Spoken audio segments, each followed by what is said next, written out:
Kita akan melanjutkan pada subbab kenapa dinamakan surat Fatihatul Kitab atau pembuka Alkitab.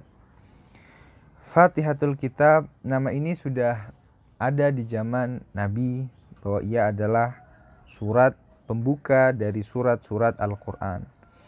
Dan memang benar bahwa surat ini bukan turun yang pertama kali, akan tapi surat ini menjadi pembuka dari surat-surat Al-Quran.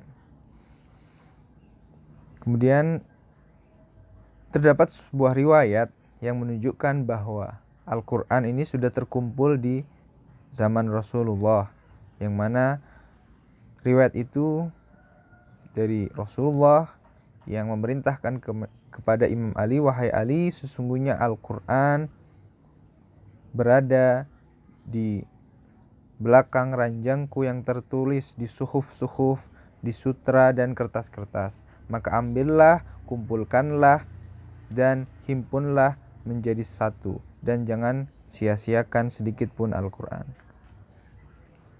Riwayat ini menunjukkan bahwa Al-Quran sudah terkumpul di zaman Nabi karena dia sudah menjadi kitab.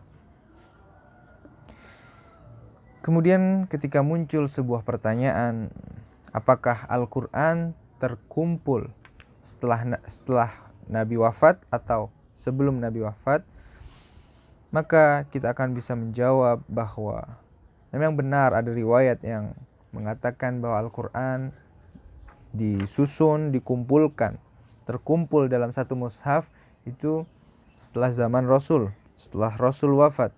Akan tapi kita bisa mengkritisi hal ini, kita bisa mempertanyakan apakah benar Al-Quran yang menjadi kitab pedoman, kitab petunjuk itu baru terkumpul setelah zaman Rasul. Maka tidak mustahil kita mengatakan bahwa boleh jadi ayat-ayatnya, lembaran-lembarannya akan hilang sehingga tercecer di mana-mana. Sedangkan ini adalah tugas besar. Al-Quran adalah kitab pedoman bagi manusia. Mana mungkin tugas agung ini bisa dilewatkan oleh Rasulullah Shallallahu Alaihi Wasallam. Walaupun riwayat yang menyebutkan bahwa Khalifah Utsman telah melakukan sehubungan dengan pengumpulan Al-Quran, Khalifah Utsman melakukan pengumpulan Al-Quran dalam satu mushaf, Tauhidul Mushaf, yakni dengan memberi tanda baca dan tanda wakaf, karena tanda baca dan wakaf beserta titik bukan merupakan hal yang umum dilakukan pada zaman itu. Terkait itu, kita juga bisa menambah argumen kita dengan mengatakan bahwa sebelum Rasul wafat, beliau bersabda bahwa telah aku tinggalkan kepada kalian kitabullah wa itrati, dan keluargaku.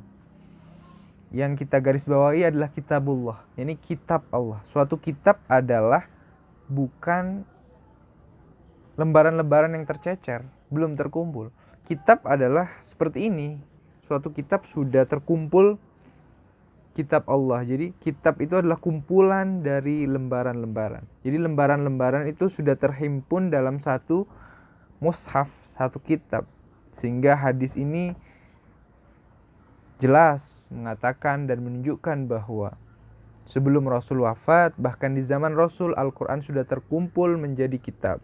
Sehingga Fatihatul Kitab, surat Al-Fatihah, yakni pembuka kitab, bisa menunjukkan bahwa dinamakan surat Al-Fatihah karena ia menjadi pembuka dari kitab Al-Quran yang sudah terkumpul di zaman Nabi. Itu adalah sebuah argumen sehingga kita bisa melihat bahwa Al-Quran yang menjadi pedoman bagi umat manusia dan tugas besar Nabi sudah terkumpul di zaman Nabi. Kita baca bersama-sama, limadza summiyat Fatihatul Kitab. Fatihatul Kitab. Fatihatul Kitab ismun ittakhadathu hadhihi as-surah fi asri Rasulillah sallallahu alaihi wa alihi kama yabdu min al-akhbar wal ahadith al-manqula an an-nabi al-a'zam sallallahu alaihi wa alihi. Wa hadhihi al-mas'alah taftahu nafidah ala mas'alati muhimma min al-masail al-islamiyyah wa tulqil daw على قضية جمع القرآن وتؤكد أن القرآن جمع بالشكل الذي عليه الآن في زمن الرسول صلى الله عليه وآله خلافا لما قيل بشأن جمع القرآن في أسر الخلفاء. فسورة الحمد ليست أول سورة في ترتيب النزول حتى تسمى بهذا الاسم، ولا يوجد دليل آخر لذلك، وتسميتها بفاتحة الكتاب يرشدنا إلى أن القرآن قد جمع في زمن الرسول صلى الله عليه وآله بهذا الترتيب الذي هو عليه الآن. ثمة الأدلة الأخرى تؤيد حقيقة جمع القرآن بالترتيب التي بأيدينا اليوم في عصر الرسول صلى الله عليه بأمره. روي علي بن إبراهيم عن إمام الصادق عليه السلام أن الرسول صلى الله عليه وآله قال لعلي: يا علي، إن القرآن خلف فراشي في الصحف والحرير والقراطس، فخذوه وأجمعوه ولا تضيئوه كما ضيأت اليهود التوراة. وانطلق علي عليه السلام فجمعه في ثوب أصفر ثم ختم عليه. ويروي الخوارزمي في المناكب عن علي بن رباح أن علي بن أبي طالب وأبي بن كعب جمع القرآن في أسر رسول الله صلى الله عليه وآله. سؤال: وهنا يثار السؤال حول المشهور بين بعض العلماء بشأن جمع القرآن بعد أسر النبي صلى الله عليه وآله. جواب: وفي الجواب نقول: ما روي بشأن جمع القرآن على يد الإمام علي عليه السلام بعد أسر رسول لم يكن القرآن وحده، بل مجموعة تتضمن القرآن وتفسيره وأسباب النزول الآيات وما شابه ذلك مما يحتاجه الفرد لفهم كلام الله العزيز.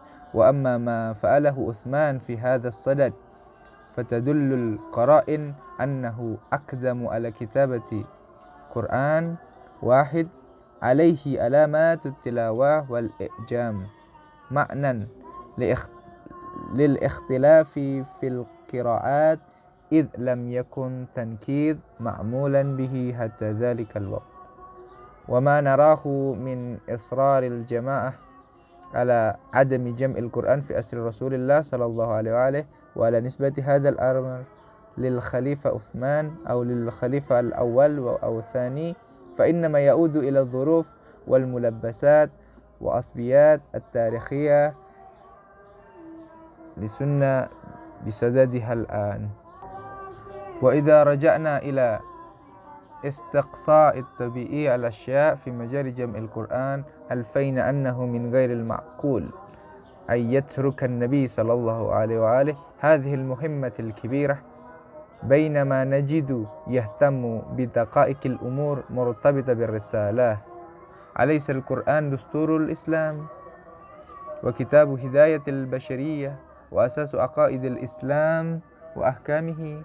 أليس من الممكن أن يتعرض القرآن إن لم يجمع في أسر رسول الله صلى الله عليه وآله إلى الضياع وإلى الاختلاف بين المسلمين؟ حديث الثقلين المروي في المصادر الشيعية والسنية حديث أوصى رسول الله صلى الله عليه وآله كتاب الله وإترته، يؤكد أيضا أن القرآن قد جمع في مجموعة واحدة في أسر رسول الله الأعظم. أما اختلاف الروايات في عدد الصحابة الذي جمعوا القرآن خلال أسر النبي فلا يشكل عقبة في البحث، ومن الممكن أن تتجه كل رواية إلى ذكر عدد منهم. وصلى الله على سيدنا محمد وآله الطاهرين والحمد لله رب العالمين.